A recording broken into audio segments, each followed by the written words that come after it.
Универсал Кейдж каналының катталуучулары, мен бүгүн дагы бир масканы көрсөтөм силерге. Дагы бир маска боюнча видео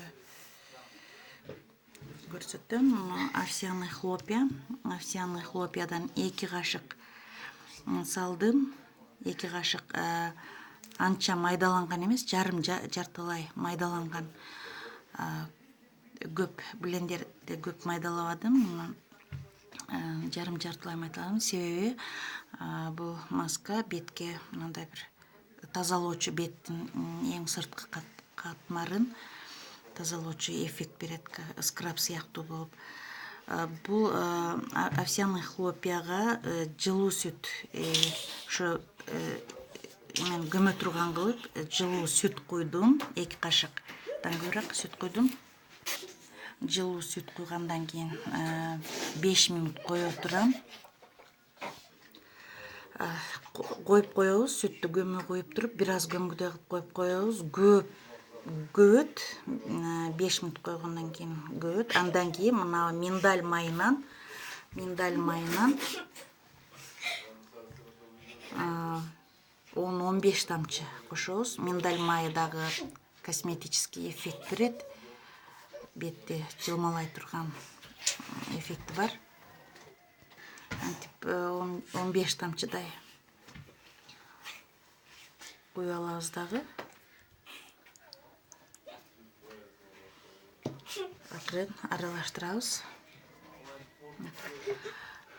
Овсяный хлопьяда көптөгөн микроэлементтер, витаминдер.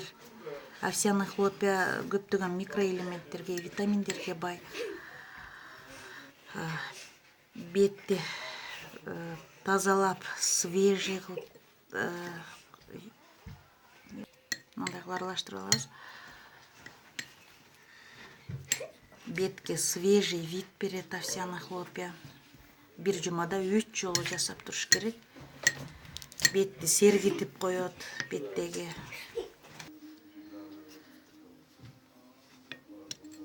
Аралаштырабыз дагы.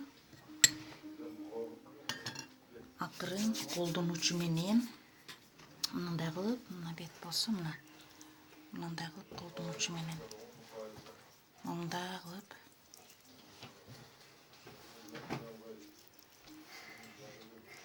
коюп чыгабыз. Өтө эффект сонун болот. Бет жылмакай, таза болуп калат. Мынакей.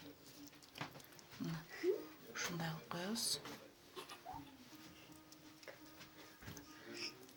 Колдун учу менен мындай кылып коебуз.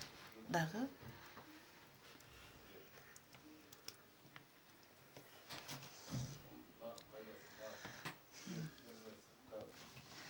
мына ушинтип колдун учу менен мындай коюп чыгабыз дагы. 30-35 минуттан кийин жылуу суу менен жууп коебуз. Бул процедураны бир жумада 2-3 жолу жасоо керек. Результаты эң сонун болот. Ушундай жасап көрүңүздөр. Видео жакса жазылып кетиңиздер, лайк басыңыздар, комментарий калтырыңыздар. Көрүшкөнчө.